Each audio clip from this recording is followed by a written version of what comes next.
Amor? Nem entrar na câmera? Você não quer entrar na frente da câmera que nem no outro Nascido ESC? Não? Tem que ver a oportunidade, né? Quando vê que você tá falando alguma coisa e tal. Quando estiver bem concentrado? Te amo, viu? E aí, pessoal, com essa, sabe, avisando, né, para que a irmã Vanessa não entre, que nem mês passado, que eu não lembro que dia que ela entrou na frente do vídeo, para não acontecer isso de novo, aqui estou eu para mais um Nascido ESC para vocês, mais um bate-papo sobre a palavra de Deus.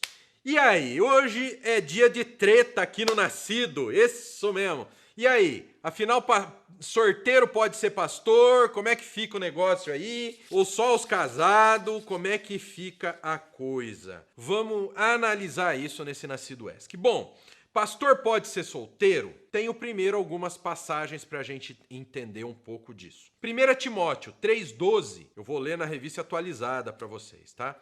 1 Timóteo 3,12 diz assim: o diácono seja marido de uma só mulher e governe bem seus filhos e o quê? A própria casa, tá bom? Então, olha só, aqui está falando diácono, mas nós podemos trazer para a vida pastoral também. Tito 1, 5 a 9, que nós vamos ler agora, ele diz assim, ó: por esta causa te deixei em Creta para que pusesses em ordem as coisas restantes, bem como em cada cidade constituísses presbíteros, conforme te prescrevi. Alguém que seja irrepreensível, marido de uma só mulher, que tenha filhos crentes, que não são acusados de dissolução, nem são insubordinados, porque é indispensável que o bispo seja irrepreensível como dispenseiro de Deus, não arrogante, não irracível, não dado ao vinho, nem violento, nem cobiçoso de torpe ganância. Antes, hospitaleiro, amigo do bem, sóbrio, justo, piedoso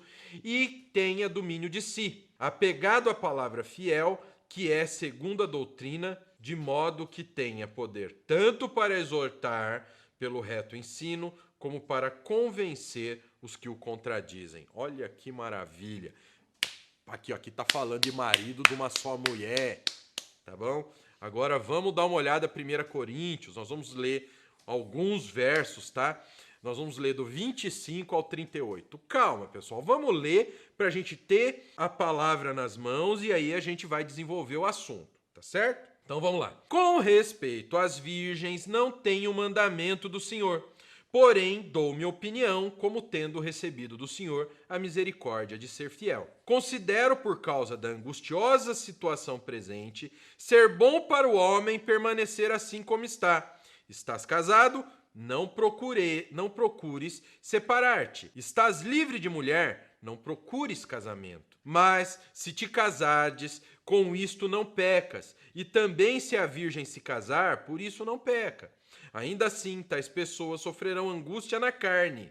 Eu quisera poupar-vos. Isto, porém, vos digo, irmãos, o tempo se abrevia. O que resta é que não só os casados sejam como se não fossem, mas também os que choram como se não chorassem, e os que se alegram como se não se alegrassem, e os que compram como se nada possuíssem, e os que se utilizam do mundo como se dele não usassem, porque a aparência desse mundo passa. O que realmente eu quero é que estejais livres de preocupações. Quem não é casado, cuida das coisas do Senhor, de como agrada ao Senhor.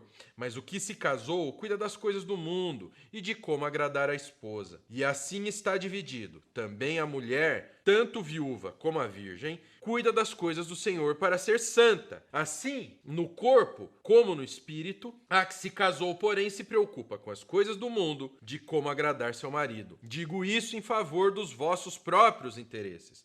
Não que eu pretenda enredar-vos, mas somente para o que é decoroso e vos facilite o consagrar-vos desimpedidamente ao Senhor. E entretanto, se alguém julga, se trata sem decoro a sua filha, estando já a passar-lhe a flor da idade e as circunstâncias o exigem, faça o que quiser, não perca que se casem. Todavia, o que está firme em seu coração, não tendo necessidade, mas domínio sobre seu próprio arbítrio, e isto bem firmado no seu ânimo para conservar virgem a sua filha, bem fará. E assim quem casa sua filha virgem faz bem, quem não casa faz melhor. Aí vem de novo, vou repetir a pergunta que não quer calar. Homens solteiros podem servir como pastores. Olha bem essa palavra servir, que no próximo vídeo da semana nós vamos falar um pouco sobre pastorado nos próximos 3 programas, tá? Então a pergunta que não quer calar: os homens solteiros podem servir como pastores ou não, por atenderem a qualificação de marido de uma só mulher, de 1 Timóteo 3,2 e Tito 1,6? Ou seja,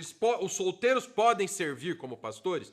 Primeira coisa, vamos conversar desse assunto que é o servir, o serviço. Hoje se tem pastores como o grande, poderoso manda-chuva presidente, e muitos até mandam na vida do membro da igreja, cara. Quando na realidade ele é um servo de Cristo, que está ali para ser mordomo de Cristo e servir a Cristo. Olha que coisa interessante. Que coisa maravilhosa. Então, nós não podemos acreditar que deixar os solteiros de lado seja ideal e muito menos seja mandamento bíblico. Porque parece mais uma crença retirada do contexto para validar algo que pareça mais conveniente. Como assim, pastor? Olha só. O que eu digo é que se pegou uma passagem que explica qual deve ser a atitude do candidato a ministro em geral, coloca-se uma imposição de casamento onde não existe. Pois o marido de uma só mulher pode se referir ao homem casado, e como aviso ao solteiro que quando e se ele se casar, ele deve seguir uma determinada linha de conduta. Por exemplo, se ele é casado, ele tem que ser marido de uma só esposa, não frequentar bordéis e etc., não trair a esposa. E aquele que é solteiro, se ele continuar solteiro, beleza. Agora, se ele vier a se casar, ele sabe como deve ser a conduta dele. Que ele deve ser o quê? Fiel à sua esposa quando se casar. É disso que está tratando. Nas passagens não existe nenhuma restrição à instrução excluindo os solteiros. Hoje a gente pode entender a fixação da igreja com essa questão dos casados. A gente tem que entender isso. Existe um porquê dessa fixação. Apenas pastores casados. Aí se torce essa passagem e tenta dar base bíblica para que o pastor seja casado. O Brasil é o exemplo de um país muito ligado a questões esotéricas e uma antiga tradição católica romana. E isso é um dos motivos onde a gente vê uma verdadeira algoriza a tudo que parece vir do catolicismo romano. Como assim, pastor? Olha só. O celibato é uma coisa obrigatória aos sacerdotes católicos romanos. Eles não podem casar, entendeu? Mas aqui nós não vamos discutir se o celibato é bíblico. O que nós vamos discutir é que isso é uma tradição católico-romana. O que eu não entendo como reformado, eu não entendo isso como uma ordem do Senhor. Eu não entendo isso uma necessidade para um pastor.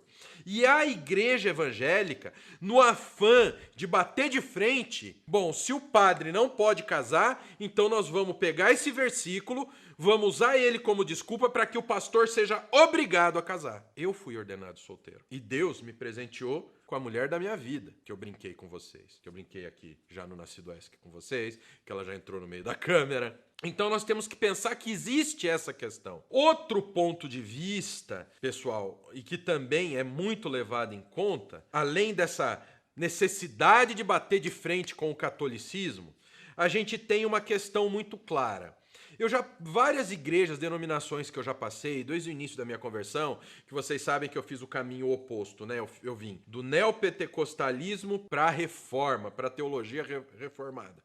Então, todo tipo de droga gospel eu já usei e testemunhei muita coisa dentro da igreja do Senhor. Então, o que acontecia? Você tinha, na maioria das igrejas que eu frequentei, se tinha um pastor solteiro, as que tinham pastores solteiros, tinha aquela torcida organizada de menina sorteira na igreja que ficava sonhando ser mulher de pastor. Então elas carregavam. Tinha uma igreja que eu tava que era incrível, cara, e o cara aproveitava. O que acontecia? As meninas viviam dando presente, viviam bajulando o cara, pegavam a roupa suja do cara e levavam para casa para lavar, para mostrar como eram varoas de valor, entendeu? Então, esse fã-clube, onde muitas vezes aquelas moças, elas nem prestavam atenção em nada referente à palavra de Deus. Muitas vezes elas nem se preparavam para ser uma esposa de pastor. Eu vou ver com a Vanessa para a gente fazer o Nascido Esque, para que ela converse com vocês o que é ser esposa de pastor. Como se fosse uma... Não, elas olham o quê? desfilar arrumadinha de domingo e dá tudo certo. Mas elas não sabem o tamanho da responsabilidade de ser esposa de um pastor. Então, olha o tamanho da responsabilidade. Então fica essa patotinha, elas nem prestam atenção nas coisas de Deus, elas não estão trabalhando com a mordomia das coisas de Deus, elas estão preocupadas em laçar o pretendente. Então, por isso, algumas denominações, elas pegam essa palavra, tiram do contexto para afastar as piricrentes de cima dos pastores solteiros. Pior ainda nas denominações que ordenam mulheres, né? Também não vou entrar nesse caso. Então nós temos esses dois pontos aqui no Brasil que a gente tem que citar. O primeiro é a aversão a tudo que vem do catolicismo pelos evangélicos. Muitas vezes sem um pingo de preparo para discutir as questões. O outro é o quê? A questão de muitas vezes o cara é um pastor solteiro e aí as piricrentes ficam atrás do cara e muitas, inclusive, nem querem casamento, né? Cai em cima do pimpolho daquele jeito, né? Fazer o quê? Então a gente tem que levar em conta esses dois pontos que são motivos que a igreja brasileira fez para que fosse obrigatório o pastor casado para a ordenação, tá bom? E vamos lá então, pessoal. Com relação à interpretação das duas passagens que eu li acima, se nós formos levar essas passagens ao pé da letra, nós iríamos excluir Jesus, Paulo e, ao que parece, o próprio Timóteo do cargo de presbítero. Gente, eles não poderiam estar a serviço de Deus se a gente levar ao pé da letra essa passagem. Paulo celebra que os servos solteiros são, como eu li acima, são livres de preocupações e capazes de se concentrar completamente em como eles podem agradar e servir o Senhor, vivendo na devoção total. Porque eles, sendo solteiros, eles vão se preocupar 100% com as coisas de Deus. Não, então aqui Paulo está falando que para ser pastor tem que ser solteiro? Não. Essas passagens, elas colocam um contexto muito claro. Se você é casado, você vai continuar sendo casado. Se você é solteiro e casar, tudo bem. Agora, o conselho é dado, olha, você é solteiro, é bom que fique assim, porque vai ser difícil tua vida como pastor. A vida como pastor, aquele que prega mesmo a palavra de Deus, é muito difícil. Quem pensa que vida de pastor é simples, não é. É muito complicada, muito pesada. Então, tá se falando nesse aspecto. Agora, e fala também o quê? Que os casados têm a vida dividida. Então o marido vai cuidar da esposa, a esposa vai cuidar do marido, além das coisas de Deus.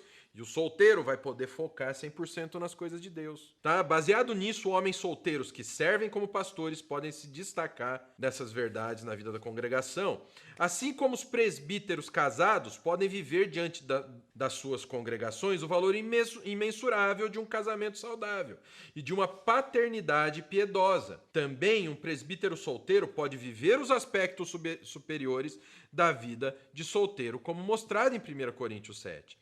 Além disso, proibir homens solteiros de servirem como presbítero com base nessa exegese estranha de 1 Timóteo 3 e Tito 3 leva a algumas conclusões paralelas que não batem muito com isso. Por exemplo, um viúvo ele não seria excluído de servir? Como assim? Morreu a esposa, ele automaticamente perde o ministério? Já pensou essa situação? O coitado perde a esposa, aquela que ele ama, e aí, como brinde, ele perde o ministério. E aí, como é que aconteceria? E também aqueles que não têm filhos, porque Tito 1,6 exigiria filhos de acordo com a interpretação ao pé da letra que é feita do versículo. E aí, como é que faz? Então não tem filho, filho morreu, perdeu o ministério. Então, se a gente precisa lidar com esse texto, como a gente lida com o requisito de marido de uma esposa. Se um homem tem filhos que ainda vivem em casa, eles devem ser submissos à sua autoridade, não rebeldes ou desobedientes. Se um homem é casado, ele deve ser esposo de uma só mulher, ou seja, vivendo de forma evidente a analogia do casamento na igreja cristã de Efésios 5. Mas o texto não exige esposa, não exige filhos para que você seja pastor. Lógico que existem muitos desafios para os presbíteros solteiros na vida da congregação. A capacidade de ensinar sobre o casamento e a paternidade pode ser muito questionada, embora não deva ser. Porque Jesus e Paulo eram homens solteiros e ensinavam sobre o casamento e paternidade. Ah, mas Jesus é Deus. Jesus é Deus e nos deu exemplo. O cara solteiro, ele não precisa ensinar de acordo com a experiência própria. Aliás, nós como pastores, nós temos a obrigação de ensinar expositivamente a palavra de Deus. Não ensinar as nossas experiências para o nosso rebanho, para o rebanho da nossa congregação. Então, não tem nada demais. Ah, não, mas ele é solteiro? Eu já ouvi isso dentro de igreja. E irmãs falando, queriam que eu falasse com o pastor Sinfrônio. Nome mudado, né, pela lógica. Com o pastor Sinfrônio. Mas não, eu tenho problema do meu marido, ele não vai entender, porque ele é solteiro. Eu já escutei isso. Só que não se esqueçam que o ensino, nós não vamos ensinar as nossas experiências, mas aquilo que a palavra de Deus fala. Então, se for assim, então, o marido, o casado também vai ter esse problema. E lógico que a gente vai chegar no contexto de que, do mesmo jeito que eu tive que falei, que tinha o fã-clube das piricrentes do pastor solteiro, existem pessoas que se dizem pastores, mas têm uma vida pior que o pessoal do mundo. A gente sabe disso, entendeu? Então esta pessoa, ela precisa ser o quê? Ele precisa ter foco. Se ele é um pastor, ele não pode dar o lado ou falsas esperanças a quem quer que seja. E nem usar isso para se aproveitar das irmãzinhas, porque existe muito marmanjo que faz isso. 1 Timóteo 5,2 fala assim, as mulheres idosas como as mães, as moças como as irmãs, em toda a pureza. Tem que tratar as mulheres com toda a pureza, com todo o cuidado. Aí a gente entende um pouco a questão do Billy Graham. Por que o reverendo Billy Graham, ele não aconselhava de jeito nenhum uma mulher sozinha? Para tomar o cuidado, para não dar lado para o quê? Como nós vimos semana passada a questão do zum, zum, zum. Não vai dar zum, zum, zum e não vai dar ponto para que a irmãzinha venha dar em cima do pastor, tá bom? Porque muitas vezes nem o pastor sendo casado, a gente sabe que não adianta. A carne ataca e ataca ferozmente, amém? Então é isso que eu queria dizer para vocês. Então, respondendo a pergunta, o solteiro pode ser pastor ou tem que ser excluído? Ele pode ser pastor e o que a palavra fala quando ele tem que ser casado, ele está falando da hipótese. Ou seja, se for casado, tem que ser marido de uma só esposa e pai decente. Se for solteiro, quando você se casar e se você se casar, você deve seguir essas regras. Com relação a falar que se tu é solteiro, é preferível que fique assim, é um conselho e não uma imposição. Não é uma ordem. Amém? Então é isso aí, pessoal. Espero que vocês tenham gostado desse Nascido ESC. Deixa a opinião de vocês aqui embaixo, tá certo? Vamos desenvolver esse assunto. Todos nós temos muito a ensinar, só vamos tomar cuidado para que não entremos em conflito, não estimulemos a ira entre os irmãozinhos, tá bom? Aí na descrição você encontra um link que tem todas as nossas redes sociais, tem nosso podcast, tem os nossos e-books gratuitos, temos 3 e-books gratuitos maravilhosos para você e temos o link tanto para o nosso curso de teologia quanto para a nossa lista de indicações dos nossos reviews de materiais bíblicos para vocês. Que o Pai, o Filho e o Espírito Santo de Deus abençoe a vida de vocês. Até a próxima, em nome de Jesus.